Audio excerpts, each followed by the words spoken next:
It looks nice. It's sunny pretty much everywhere. Pretty much. Right along the coast, though. As we expected, those clouds are lingering. But let's start off with the sunshine as we look towards El Cajon. Absolutely beautiful outside this morning.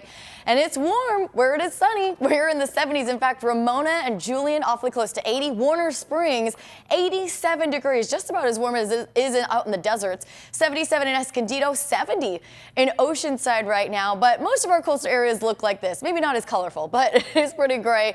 A lot of those clouds kind of lingering right along our beaches today. And we will kind of see those clouds stick around into the afternoon. Some areas may get a little bit more sunshine than others, but right along the coast, overall, that June gloom pattern is going to be sticking around.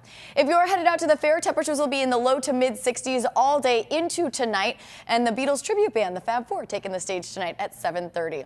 Here's the look at the satellite imagery. You can see it's just a solid line just right along our coast. Again, some areas may get a little bit more sunshine, but a lot of those clouds are going to hover right at our beaches even through the rest of the day.